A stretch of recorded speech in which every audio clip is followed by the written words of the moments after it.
कि हमारे यहाँ के विधायक जो है वो खुददारी रखते हैं। वीरों की धरती है, शहीदों की धरती है। गुजरात में होती है, महात्मा गांधी का प्रदेश है। दुर्भाग्य से महात्मा गांधी का प्रदेश जहाँ है वहाँ हॉस्टिलिटी हो रही है। अब अगर हम गद्दारी करते हैं तो राजस्थान जनता उनको कभी माफ नहीं करेगी।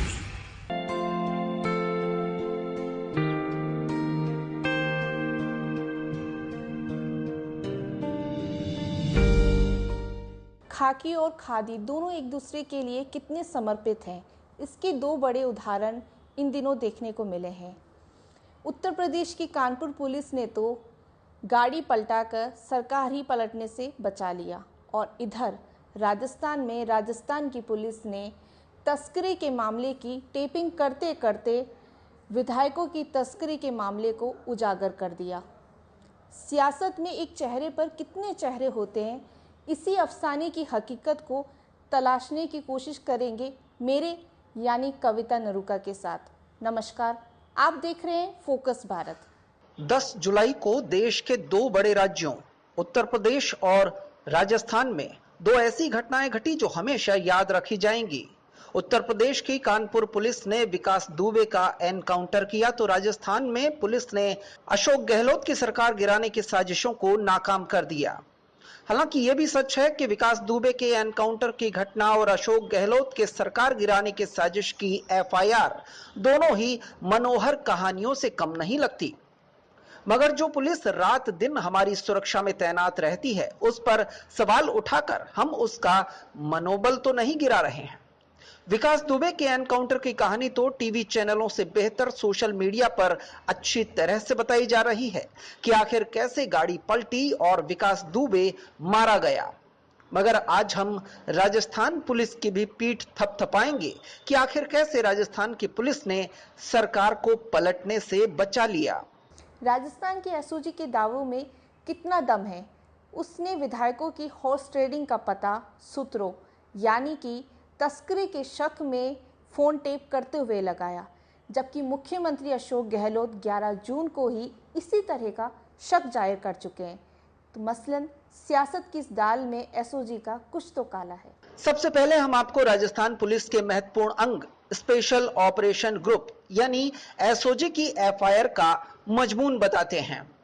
एफआईआर में कहा गया है कि एसओजी 13 जून को अवैध हथियारों और विस्फोटकों की तस्करी को लेकर टेलीफोन टेपिंग कर रही थी।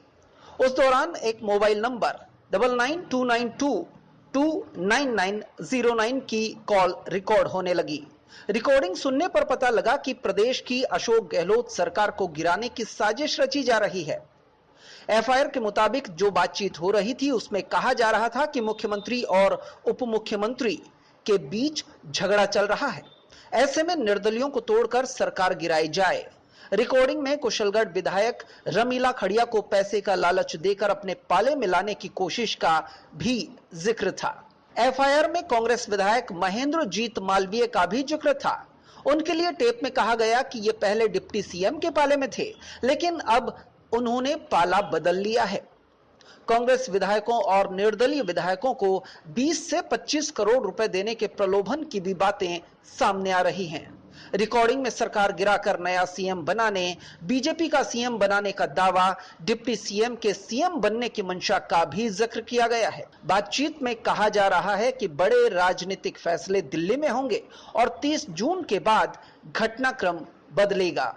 1000 से 2000 करोड़ कमाने तक की बातें इस टेप में दर्ज हुई हैं। इसके अलावा मंत्रिमंडल का विस्तार और सचिन पायलट के ग्रह नक्षत्रों तक की बात इस टेप में दर्ज की गई है। इस सियासी ड्रामे में कुछ पेचीदगी भी है। जिन कांग्रेस नेताओं का नाम इस मामले में सामने आया है, वो खुद भी हैरान है कि आखिर उनसे बिना पूछे एफआईआर में उनका नाम कैसे डाला गया। बड़ी बात यह है कि निर्दलीय विधायक रमीला खड़िया और कांग्रेस विधायक महेंद्रजीत मालवीय ने साफ कर दिया कि उनके पास ऐसा कोई ऑफर नहीं आया। मालवीय ने तो यहां तक कह दिया कि एफआईआर में नाम डालने से पहले सरकार ने एक बार भी उनसे पूछना मुनासिब क्यों नहीं समझा। बड़ा सवाल यह है कि राज्यसभा चुनाव के वक्त कांग्रेस के सभी विधायक बाड़ेबंदी में कैद थे, तो आखिर उन्हें खरीदने आया कौन? और जिसे इस मामले में गिरफ्तार किया गया है वो बीजेपी नेता उसकी हैसियत इतनी बड़ी लगती नहीं कि वो विधायकों की खरीद फरोख्त को अंजाम दे सके। सवाल यह भी है कि जब 9 जून के बाद से ही सभी कांग्रेस के विधायक और कांग्रेस समर्थित निर्दलीय विधायक शिव विलास रिजॉर्ट में बंद थे और उसके बाद JW मैरियट में बंद थे, जहां पर सैकड़ों की तादाद में राजस्थान की पुलिस विधायकों की सुरक्षा में लगी थी, वहां पर इन्हें खरीदने कौन चला आया था? जबकि मुख्यमंत्री अशोक गहलोत से लेकर महेश जोशी तक को खरीद फरोख्त होने का अंदेशा था। एफआईआर में लिखा है कि सूत्रों से पता चला है कि पैसे के लेन देन की बात हो रही है। सूत्रों के मुताबिक पता चला है कि 1000 से 2000 करोड़ तक की कमाई हो सकती है और विधायकों को खरीदा जा सकता है। सूत्रों के मुताबिक सचिन पायलट का भाग्य 30 जून के बाद पलटने वाला है और 5 से 10 दिन में वे मुख्यमंत्री पद की शपथ ले सकते हैं। सूत्रों के मुताबिक गत 2 दिनों में पैसे लेकर निर्दलीय विधायकों से संपर्क साधने की कोशिश की गई है, यानी राजस्थान के स्पेशल ऑपरेशन ग्रुप को सब कुछ सूत्रों से ही पता चला है। अब ऐसी मनोहर कहानियां एफआईआर के रूप में सामने आएंगी तो सवाल उठेंगे ही। सवाल उठता है कि राज्यसभा चुनाव से पहले जो 35-35 करोड़ रुपए देकर विधायकों को खरीदने की बात कही गई थी और विधायकों के पास टेलीफोन आने की बातें कही गई थी, उस घटना का क्या हुआ? चुपके से बिना कैमरे और माइक का गिरिराज मलिंगा से पत्रकारों के सामने शिवविलास होटल के बाहर लाकर कहलवाना कि हमें पैसे का ऑफर देने का फोन आया था। पुलिस के मनोबल का ख्याल रखा जाए या कांग्रेस पार्टी के मनोबल का ख्याल रखा जाए, क्योंकि इन दोनों सवाल उठने से पहले मनोबल का ख्याल रखना बहुत जरूरी हो गया है। दरअसल कांग्रेस की अंदरूनी लड़ाई की एक स्क्रिप्ट राज्यसभा चुनाव से पहले ही लिख ली गई थी, लेकिन बॉक्स ऑफिस पर उसकी विफलता के बाद अब राजनीति के शोमैन अशोक गहलोत दूसरी फिल्म लेकर आए हैं, मगर पटकथा में कसावट की कमी साफ देखी जा रही है। सबसे बड़ा और अहम सवाल, इस पूरी कहानी का असल सूत्रधार कौन है, अशोक गहलोत या वसुंधरा राजे? और एक सवाल ये भी कि निशाने पर कौन है, सचिन पायलट या फिर प्रदेश भाजपा के 2-4 चेहरे? इस कहानी का असल सूत्रधार कौन है, सबसे अहम सवाल यही है। क्या पंचायत चुनाव से पहले ये सब सचिन पायलट के प्रदेश कांग्रेस अध्यक्ष पद से रवानगी के लिए तो नहीं रचा गया? क्योंकि अशोक गहलोत चाहते हैं कि जल्द से जल्द पायलट का विमान रनवे से उतर जाए। राजस्थान में राजनीतिक नियुक्तियां भी होनी हैं और अगर प्रदेश अध्यक्ष के पद पर सचिन बने रहते हैं तो फिर उनकी ही चलती रहेगी। मंत्रिमंडल में फेरबदल होता है तो प्रदेश अध्यक्ष के नाते सचिन पायलट की थोड़ी बहुत चल सकती है। लिहाजा अशोक गहलोत चाहते हैं कि इन तमाम झंझटों से एक साथ छुटकारा मिल जाए। कहानी का दूसरा सिरा पूर्व सीएम वसुंधरा राजे से जाकर जुड़ता है। पार्टी में उनकी अंदरूनी लड़ाई जगजाहिर है। जिस भाजपा नेता को इस मामले में पकड़ा गया है वो वसुंधरा राजे के सर्वे सर्वा दौर में व्यापार प्रकोष्ठ का प्रदेश अध्यक्ष था। फिलहाल ये जोधपुर के नेता मेघराज लोहिया का राइट हैंड है और मेघराज लोहिया वसुंधरा राजे के राइट हैंड हैं।